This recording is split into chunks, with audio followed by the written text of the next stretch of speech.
Welcome everybody to Cumbria Wildlife Trust's 14th edition of the podcast now. Going strong still, and we're nearing the end of the summer. And today I've got a special guest, Martin Wain from Butterfly Conservation. We're going to be covering all sorts of things invertebrate. Liz has been out with Scott on Lowick Common talking about the invertebrates there. We got Martin here who's going to tell us a bit about butterfly conservation, what they do, and the state of butterflies and moths at the moment. So, Martin. Joe, how are you doing? How are you? Well, I'm all right, thank you. Yeah. Thanks for inviting me along. No problem. I have known Martin for quite a long time, actually. And we're in Williamson Park in Lancaster, because Martin and I both live in Lancaster and not in Cumbria. So, tell us a bit, Martin, first of all, about what your job is and your role within butterfly conservation. Okay, I've been working for butterfly conservation since 2007. I started off doing the odd day here and there, and then I went on a sort of full-time working on projects in the Morecambe Bay limestones and South Cumbria. And I've just recently been promoted to conservation manager for the whole of the north of England. I saw you on the television the other day. Yeah, I was on BBC Breakfast. One of the things you were talking about there was the butterfly count. That's a huge Yeah. citizen science project, isn't Yeah, it? it is. I think it's one of the biggest ones in the world. It's a lovely thing, really. People go out in the sunshine and count butterflies for 15 minutes. I mean, how cool is that? And what nicer thing can you think of doing? And this year it's been really good because there's been so many butterflies around. People have been quite keen to get out. Yeah, it has been a much better year this year, hasn't it? And as a citizen science project, it's great. People can go out and do it in their lunch breaks, or they can do it with their kids in the school holidays. We've been finding that I think there's about 124,000 people have sent in records, which gives us fabulous data. And it's a really lovely way of just reconnecting with nature, those 15 minutes where you have to sit still and look at wildlife. It's quite something to do. So we've been getting people and encouraging them all over the country to do it. We've been providing them with a species list, and it's got some really common ones on, like a lot of the whites, but it's got one or two really quite rare ones, like the Jersey tiger moth, because Jersey tiger moth was restricted to Jersey. Then it sort of broke out and found a little foothold in the south coast and something in London, but it was still quite restricted. But over the last 2 years it's really expanded and it moved up the country. And the latest records we were getting from the big butterfly count, Worksop is the most north that it's found. Wow. So it's a massive change. Isn't it? Yeah. Butterflies are an amazing indicator of the state of the natural environment, aren't they? It's fabulous. They're so tuned in. They're all tuned in a little bit of a different way to their environments. For example, cabbage whites, they're obviously tuned into us growing brassicas and things in the gardens, and they do very well on things like that. But we've got other things that feed on grassland, but only grassland that needs to be of a certain height, or grassland species. So the more and rarer the species are, the more tuned in they are to the habitat. I was talking to a farmer up on Coniston today about the netted carpet moth, which I think Cumbria Wildlife Trust have done a lot of work on that. And it's all tuned into another rare species, which is the touch-me-not balsam plant. So we've got a rare moth on a rare plant. And they have found out that cattle grazing in September, October, November in those wet woodlands is the best thing they can do for touch-me-not balsam. So that's all been working well. But yes, butterflies and moths are really well tuned in to the habitats. And the other thing about butterflies and moths, butterflies especially, is that they're big and they're reasonably easily recognisable, aren't they? That's also a key thing, that people can count butterflies easy. Yeah. They can't count all the frog hoppers and all the other insects that are around. Yeah. But if we use butterflies as indicators of what's going on in the whole of the insect world, then that gives us quite a nice idea about how awful things are. Yeah. We were chatting earlier on, and there was a research from Germany where they think that the biomass of insects has gone down 76% in 27 years, which is a massive decline. Yeah. And I'm old enough to remember when I used to drive around with my mum and dad, our number plates and our windscreens used to get splattered with insects. Yeah. Hardly get that anymore. People have been noticing that this year, haven't they, when we've had a bit of good weather. Yeah. Climate change is the big thing, but the seasonal weather that's bringing is also a massive factor, isn't it? Yes, and part of what made last year such an awful year. Now, we'll talk about that in the second half. We are going to be very butterfly focused, but this is a wider invertebrate podcast today. And Liz has been out with our reserves officer for the south of Cumbria, Scott, and they've been out on Lowick Common. Lowick Common is a reserve of ours, a big reserve, and it's by far the biggest gift of land that Cumbria Wildlife Trust has ever been given. It's a huge 110 hectares or so area of common land and has been kind of overtaken by bracken, and I think we hear that in the interview with Scott. When he first saw it, he was kind of like, oh my god. But it's still wonderful for its inverts, and especially certain species. So we're going to go over to Scott and Liz now on Lowick Common. Morning, Liz. How you doing? I'm good. Well, last time I saw you, it was a May morning in Smaردale. Yeah, things have progressed a little bit since then. All the birds that arrived for the breeding season now thinking actually about heading back down on their migration back down south. It's just rushing by, isn't it? Absolutely. So tell me where we are today. We're at the opposite end of the county from Smaردale, aren't we? Yeah, very far over at Lowick Common. So we're just north of Ulverston, and we've just come up onto sort of the top. We've got a fantastic view out here to the north, towards Old Manor Coniston, and we can just about see Coniston Water as well. And then out towards the south of us, we've got Lowick Beacon, and out towards Barrow and Furness. So it's a fantastic bit of landscape. You can really get a good sort of panorama here. Tell me a bit more about this fantastic place. Yeah, so Lowick Common, it's just over 100 hectares, so it's a really big chunk of land. And I remember turning up my first week here. I came up with Joe and he showed me around, and I kind of turned up the car park and went, what on earth have I let myself in for? It's a fellside covered in bracken. But the more I've explored it over the last couple of years, the more I've fallen in love with it. It's absolutely fantastic site. It's got loads of really special species, loads of nice nooks and crannies, loads of potential as well. Tell me a bit about the range of habitats. So the vast majority is dense bracken beds. So there is a lot of management to be done to try and restore some of that. But we've got areas of really nice grassland starting to develop. We've got these fantastic little wetland valleys that run down, forming little valley mires and tarns and small ponds and streams. We've got areas of woodland and scrub which are developing, which are fantastic for the breeding birds. So if we'd have come here instead of Smaردale in the spring, we'd have been listening to tree pipits and yellowhammers and linnets and whitethroats. So it's alive with activity. It's a fantastic place. Brilliant. Could you show me around? Yeah, absolutely. We're going to head down to one of the tarns so I can show you some of the amazing species that we've got here in our wetlands. And we've got one special species that you're working on just now. One very special one, really rare one. So it's a species called the medicinal leech, which might sound quite off-putting, but hopefully we'll be able to show you some of the animals and why they're absolutely amazing. Fantastic. I can't wait to meet a leech. Yeah, we've got lots of nice species here. So we've been around over the last couple of days doing some management work, and we've seen lizards and adders. Oh wow. On my walk down to meet you actually, I came across some bloody-nosed beetles. They're really nice, sort of shiny black little beetle, but they've got really kind of cartoonish feet. They're quite it's like paddle shaped. So just on a walk over towards the tarns, we've come through one of these little valleys where a little stream comes through, and there's a little kind of marshy area. We've got some really nice plants in here, one of which just below us actually here, Liz, is this is bog asphodel. So it's once you kind of start to delve into the nooks and crannies of the site, you notice just how diverse this place is. It's not just bracken. No, you need to get your eye in, don't you? There's a patch of sneezewort just there.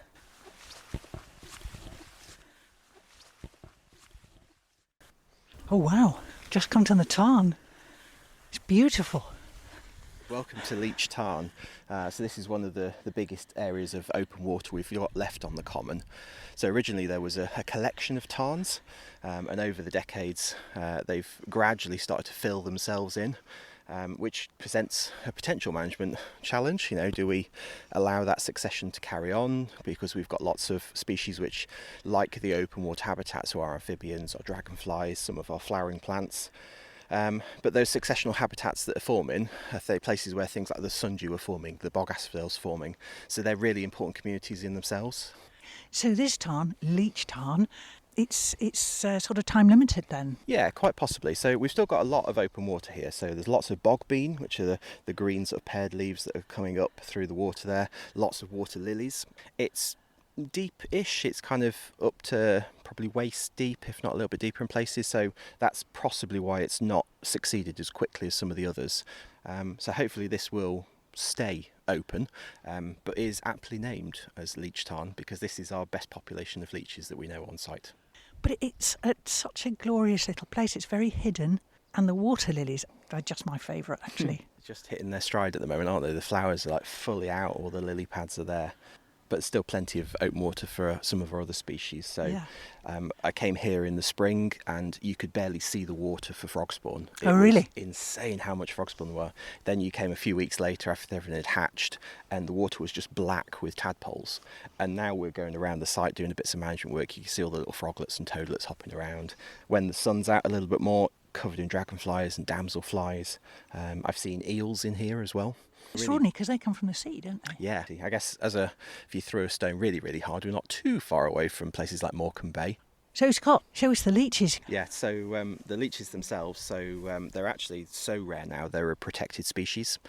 So I've got a licence that allows me to actually survey for them. So I came down a little bit earlier on, had a poke around, and fortunately I managed to catch a few to be able to show you today. In the past, the leech gatherers used to use themselves as bait, so I hope you weren't doing that this morning.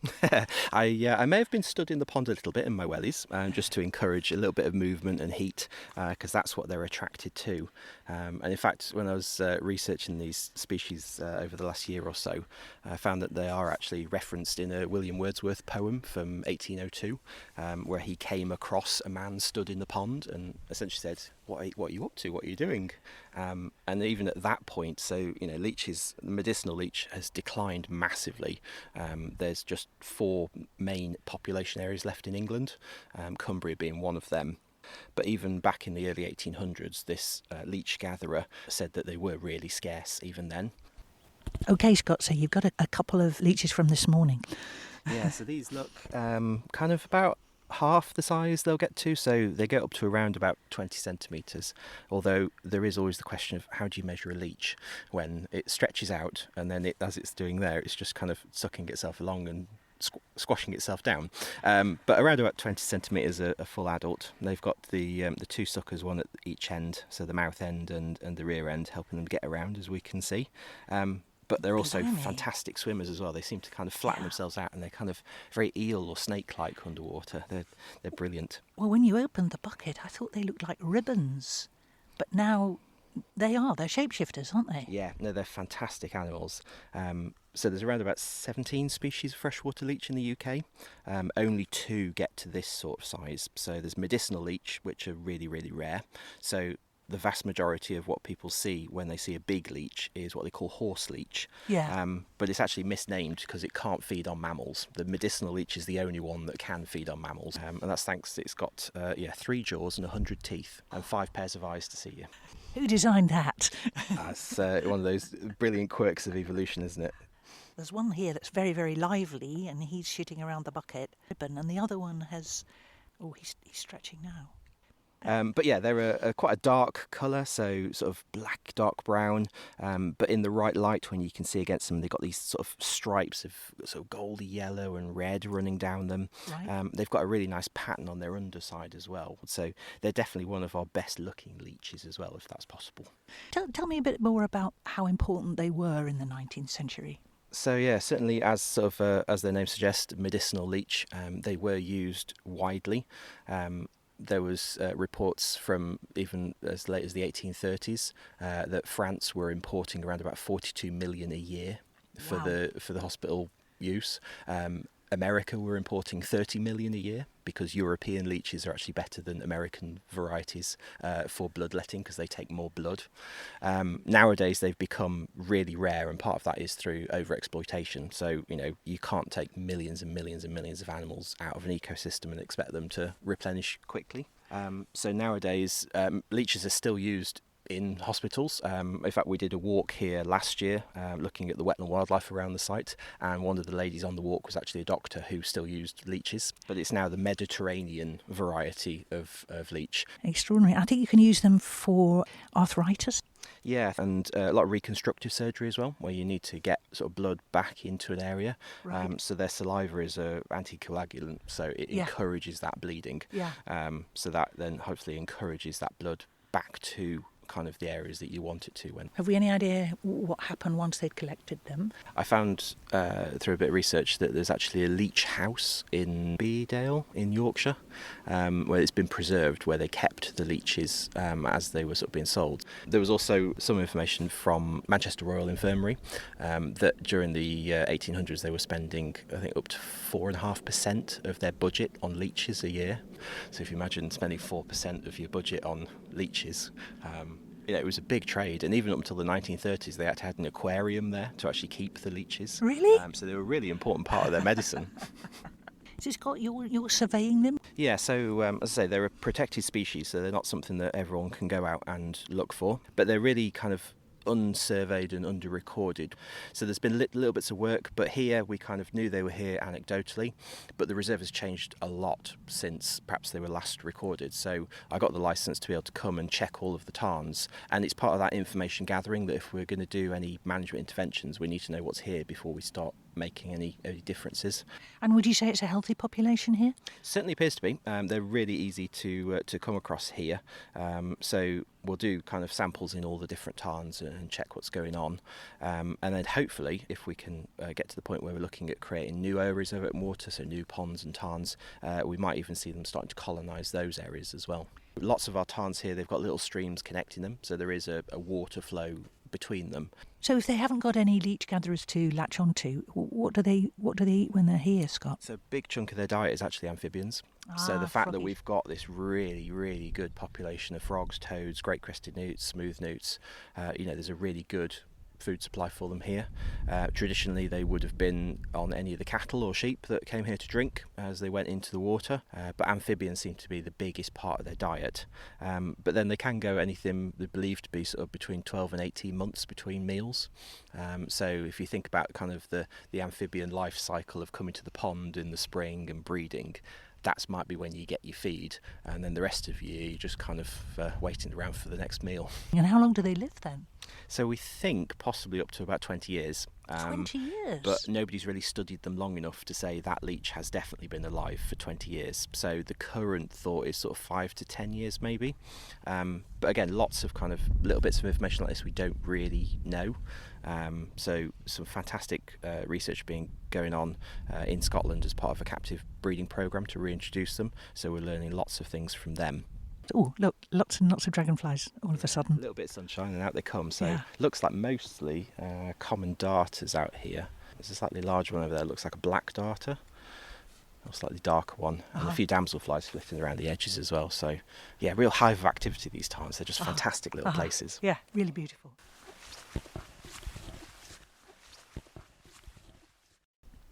Yeah, so Scott, we're just threading our way through the bracken and away from Leech Tarn, and you found one of the bloody-nosed beetles. Yeah, so they love the short turf just on the centre of the path. So I just picked this one up just to move him out of the way to make sure nobody stands on him. And he has shown us why he's named as such. You've got that little orangey red liquid coming out of him.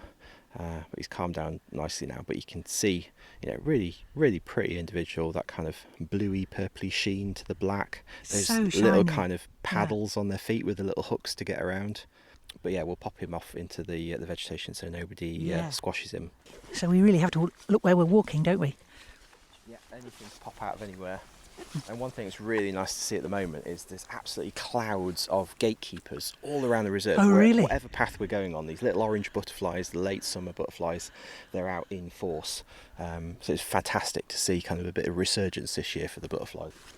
A few flitting along the edge of the bracken here. So they've got sort of really quite nice orange coloration, but these kind of chocolate brown edges to the wings. He's just tucked up now, he's just trying to go into camouflage mode. But I think gatekeepers and things like ringlets are relatively new colonists this far north. They're gradually extending, so hopefully we'll see them increase year on year. But certainly just wandering around the reserve the last couple of days doing bits of management work, everywhere you go there are just eruptions of gatekeepers all the way around the sites. It's fantastic to see. So Scott, you were telling me about the fact that so many of the tarns are filling in, and some of them have completely disappeared, really, haven't they? Yes, so lots of transition, lots of succession. creating some fantastic habitats. But there is that concern of we're losing this open water. Are we losing the habitats for things like the amphibians, the dragonflies, or medicinal leech? So some of the solutions we're looking at are whether we can actually create new areas of open water, so new ponds, new tarns. So I've spent a lot of time over the last couple of winters really exploring all the nooks and crannies of the site and getting to know it really well, seeing where all the streams flow, seeing where the water sits, and whether we can actually embellish some of those for the future to create new areas of open water to offset what we've lost to the site. So the long-term aims would be hopefully to look at these wetland areas and what we can do to embellish them, but also whether we can actually start to get on top of some of the bracken in some of the more accessible areas to potentially bring grazing back to the site at some point in the next maybe sort of 5-10 years or more. But it's all stuff that we need to do really carefully. So, you know, if we block the water there, where does it go? What does it serve? Is it going to impact any of the other tarns that we've got, any of the other wetland areas? And we're also on a common, so there are people that do have commons rights to graze the land. So anything we do has to make sure that we don't impede their rights as set out in the law. Because although Cumbria Wildlife Trust owns the site, we don't have a completely free rein, do we? No, so it's a registered common, so I think there's 14 commoners, some of which are relatively local, some of which are further afield now, and those rights would be perhaps to graze sheep or to graze cattle, but very few people have exercised those rights over the last sort of 25 years or so, but they are something that's enshrined in law, and we need to make sure that we're not doing anything to kind of put them off ever coming back, because we do want the grazing on the site. So we've been doing some bracken bruising over the last few days to try and build on work that was done a couple of years ago where bracken was actually taken away and harvested, and there is a noticeable difference in those areas. You can see the bracken's a little bit shorter, a little bit less dense.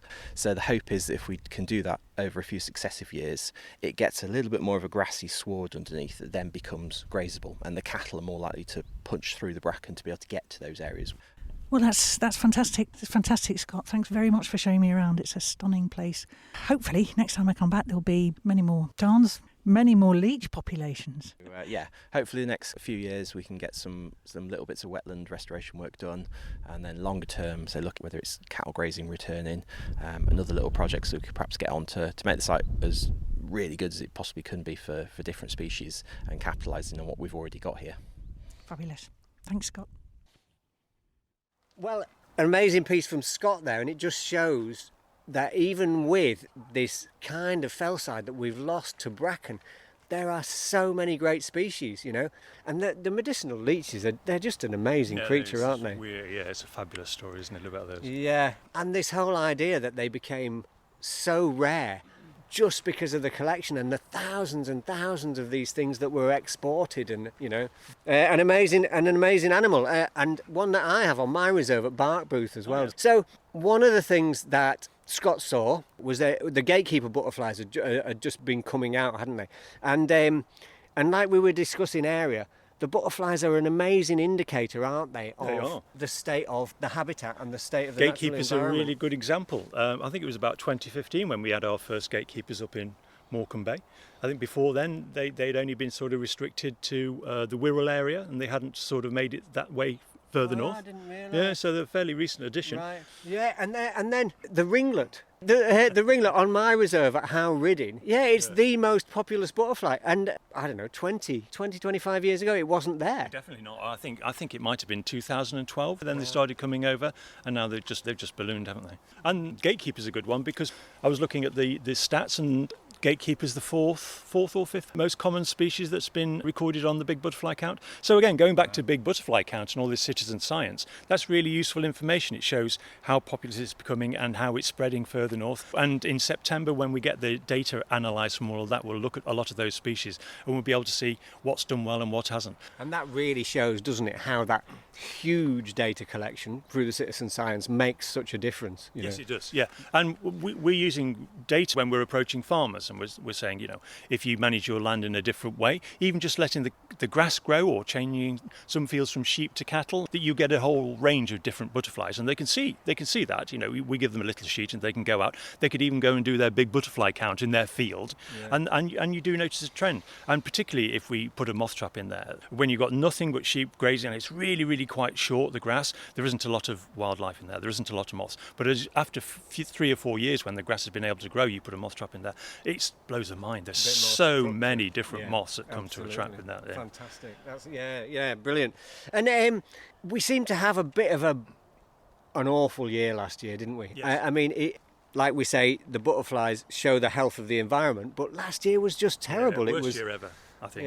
Yeah. I mean, in Morecambe Bay, it was the worst year I'd ever seen, and I think it was the worst year we'd ever looked at records. And a lot of it was to do with that, I call it long weather, where we get these weather systems that don't seem to change. It could be, this year it was 5 weeks and it didn't rain at all. But it's only 2 years ago when exactly the same sort of thing happened. So these once-in-a-lifetime weather events are happening really, really quickly. And for insects, that's rubbish, because what they're banking on is stability. They're banking on knowing where they put their eggs, that the plant is going to grow, it's not going to have a drought, and they need to know next year it's going to be just as good for when they come out. But what we're finding is these long weather patterns are really messing that up. Yeah. I know. Very anecdotally, it seemed to me to be about 10 or 15 years ago, it started to rain in the middle of the end of June, and then it didn't seem to stop until September. And if it's going to rain constantly throughout July and August, there is no flying time for the butterflies, is there? In 2012, I was on a wildlife reserve, and there was loads of high brown fritillary butterflies and dark green fritillaries, and I thought, this is going to be a great year. And it might have been the same year, because the day after that it started to rain and it didn't stop. And I just had no idea how they survived. And you don't see another one for the whole season. No. And I mean, it just drops off, and it's like we had no butterflies this year. So, and then you do wonder about then recruitment into the population, because they then have to go and lay those eggs that become caterpillars. And if they're not allowed to fly, if the conditions aren't right for them to be on the wing, we're knackered, aren't we? We are. That's the sort of danger of this year, because people think, maybe it's okay now. Maybe because we're seeing lots of butterflies. We seem to have had a bounce back after last year, don't we? Yeah, we have. You're right, but what we're finding is that bounce back is year on year is getting smaller, and the troughs are getting bigger. So the overall trend, without any doubt, is down, and it has been since the 1970s. We reckon at Butterfly Conservation that 80% of the species we've got have declined since the 70s. So, there's just a massive thing. And if it's happening to butterflies, we were talking about it, weren't we? It's happening to all the other insects that there are that we don't see. Yeah. So we've obviously got a massive problem in this decline in invertebrates across the board. What can people do, Martin, to make a difference themselves? Right, well, there's loads of things that people are doing at the moment. We see at Butterfly Conservation there's a real demand for knowing what you can do in your garden for butterflies and moths and invertebrates, so that's brilliant. Lots of information online, so if you go to Butterfly Conservation website, there's information about what you can do, about creating feeding stations for butterflies, but also providing food plants that the caterpillars can eat. Then there's also the data collecting, we were talking about big butterfly count, which is brilliant. More people are taking on moth recording, which is really quite an interesting hobby. For not very much money, you can get yourself a moth trap, and you will be absolutely amazed about how many species you're going to get. Even in a garden in Lancaster, it's astonishing. So all that sort of data collecting is really quite useful.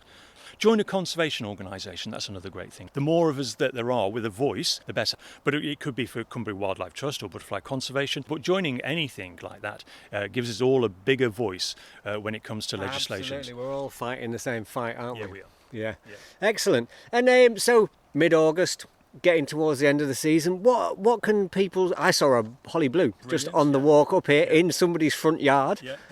What species can people still see on the wing at this time? Well, the holly blue is quite an interesting one, because I've seen them in the middle of Lancaster, and it's almost where there's holly and there's ivy growing together, and they're the two food plants that they feed on. So coming to the end of that big butterfly count, we know that the whites have done really, really well, and there are so many whites around. There was a lady who did her count on an allotment in Lancaster and she said she got 74 white butterflies in 15 Just minutes. what you want in your allotment, isn't it?